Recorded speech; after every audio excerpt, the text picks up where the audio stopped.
سیالکوٹ کا واقعہ بہت سارے سوال کھڑے کر گیا اور یقیناً ہمارے ملک کا جو امیج گیا ہے، جو تصویر گئی ہے پوری دنیا کے اوپر، وہ بڑی بھیانک تصویر ہے۔ اس پہ دکھ ہوا، صدمہ ہوا، تکلیف ہوئی۔ ہمارا دین جو ہے وہ اس کی نفی کرتا ہے، اور اس کا جو بھی جس درجے میں بھی ذمہ دار ہے، وہاں جو لوگ موقع پہ موجود تھے یا ان لوگوں کی ذہن سازی کے لیے جو بھی عوامل کار فرما ہیں، سب اپنی جگہ ذمہ دار ہیں۔ ہمارا دین اس کی قطعاً اجازت نہیں دیتا، لیکن اس کی آڑ میں لبرلز کو راستہ مل گیا اور وہ اس قانون پر بات کرنے لگے، اور وہ کہتے ہیں کہ چونکہ یہ قانون موجود تھا، قانون کی موجودگی سے تو جرائم کم ہوتے ہیں کہ جرائم ہوتے ہیں۔ کوئی کہے قتل اس لیے ہو رہے ہیں کہ قانون موجود ہے، ڈاکے اس لیے پڑ رہے ہیں کہ ڈاکو کی سزا موجود ہے، چوریاں اس لیے ہو رہی ہیں کہ چوری کی سزا موجود ہے۔ تو یہ عجیب سی منطق ہے، یہ الٹی چال ہے۔ بات یہ ہے قانون کا عملی نفاذ نہ ہونے کی وجہ سے ایسا ہوتا ہے۔ جرائم اس لیے ہوتے ہیں کہ قانون عملی طور پہ نافذ نہیں ہوتا۔ جہاں چور کے ہاتھ کاٹے جاتے ہیں وہاں چوری نہیں ہوتی، جہاں قاتل کا سر کاٹا جاتا ہے وہاں قتل نہیں ہوتے، جہاں ڈاکو کو چوراہے میں لٹکایا جاتا ہے وہاں ڈاکے نہیں ہوتے۔ تو یہ ایک عجیب کہانی ہے کہ چونکہ قانون یہ موجود ہے ناموس رسالت کا، تو اس لیے ایسا ہو رہا ہے۔ قانون پر تو آج تک عمل درآمد نہیں ہوا۔ تو یہ بھی انتہا پسندی کی ایک صورت ہے۔ ایک مذہبی جنونیت اور مذہبی انتہا پسندی ہے، اور دوسری یہ لبرل کی انتہا پسندی ہے۔ کوئی بھی بات ہو تو اس کو اس سے جوڑ دیا جاتا ہے، اور ملک کو بھی بدنام کیا جاتا ہے۔ دین اسلام کو بدنام کرنے کا کوئی موقع ہاتھ سے نہیں جانے دیا جاتا۔ بلکہ میں ایک بات کہتا ہوں کہ ان لوگوں کو پھانسی کے پھندے پہ لٹکایا جائے جنہوں نے یہ جرم کیا ہے، جنہوں نے ایک غیر ملکی شہری کو نہ صرف ماورائے عدالت قتل کیا، اس کی لاش کی بے حرمتی کی جس کی اسلام اجازت نہیں دیتا۔ تو جنہوں نے یہ عمل کیا ان کو چوراہے میں لٹکایا جائے۔ اور کتنے لوگ ہیں جو توہین رسالت کے مرتکب قرار پائے اور ان کو سزائے موت ہوئی ہے اور ابھی تک ان کو سزا نہیں دی، ان کو بھی جو ہے وہ چوراہے میں لٹکا دیا جائے۔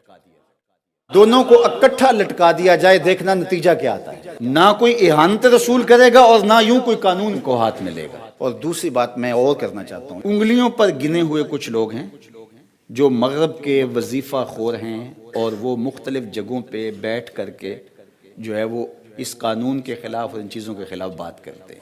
وہ چند لوگ ہیں، وہ حکومت بھی جانتی ہے، ادارے بھی جانتے ہیں، جو مغرب کے وظیفہ خور ہیں اور جن کو ڈیوٹی دی گئی ہے۔ اس کے علاوہ باقی لوگ میں مطمئن نہیں کر پایا، ان کے سوالوں کا جواب نہیں دے پایا، میں علمی طور پہ کمزور تھا، انہوں نے بات کی، میں آگے سے غصے میں آ گیا، لڑنے لگ گیا، تو وہ میرے سے بدظن ہو کر کے وہ سمجھنے لگے کہ اس مسئلے کے اندر جان نہیں ہے، تو وہ تھوڑے سے غلط فہمی میں مبتلا ہو گئے۔ تو ہم ان کو جو ہے وہ دائرہ اسلام سے خارج نہیں کر سکتے، اور ان کو دین کا غدار نہیں کہہ سکتے۔ ان کی ذہن سازی کرنا ہماری ذمہ داری ہے۔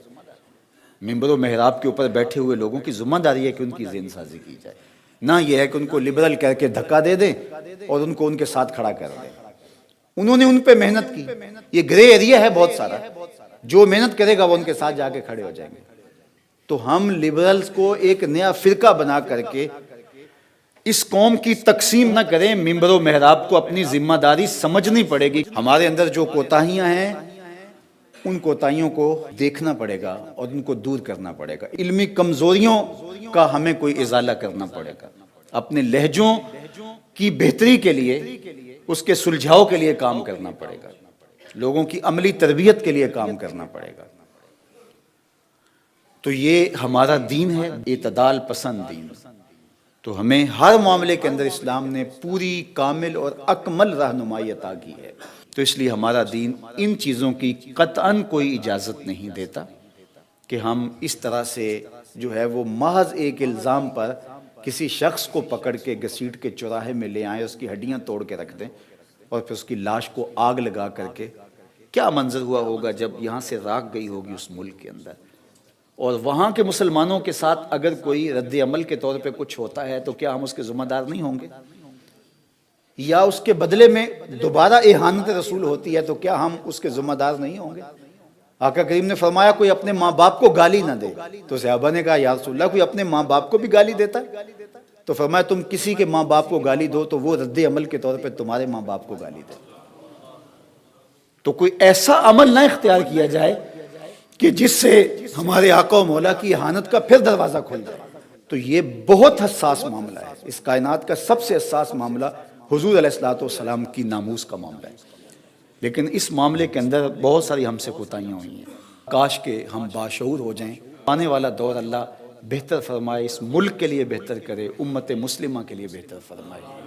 اور اللہ ہمیں سمجھداری کے ساتھ، متانت کے ساتھ، سنجیدگی کے ساتھ اور ہر معاملے کے اندر سوچ سمجھ کے قدم آگے اٹھانے کی توفیق ارزانی فرمائے. اپنی طبیعتوں سے بدگمانیاں نکالیں.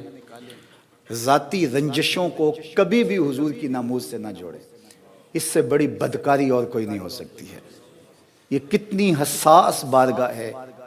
اور میں اپنی دشمنی جو ہے وہ اس بات پہ نکالوں، کسی تنظیم سے میری دشمنی ہے، کسی فرد سے میری دشمنی ہے، کسی برادری سے میری دشمنی ہے، کسی شخص سے میری دشمنی ہے، تو میں صرف اس بات پر کہہ کے اپنا غصہ اس پہ نکال لوں. اس سے بڑی بدکاری نہیں ہوگی. تو یہ بدکاریاں جب ہوتی ہیں اور اس طرح کے معاملے ہوتے ہیں پھر قومیں تباہ ہو جاتی ہیں. تو اللہ کے محبوب علیہ السلام کا یہ فرمان سن لیجئے. آقا کریم نے فرمایا وَإِيَّاكُمْ وَالْغُلُوَّ فِي الدِّينِ وَإِنَّمَا أَهْلَكَ مَنْ كَانَ قَبْلَكُمْ الْغُلُوُّ فِي الدِّينِ. فرمایا دین میں انتہا پسندی سے بچو. تم میں سے پچھلی قومیں انتہا پسندی کی وجہ سے ہلاک ہو گئے.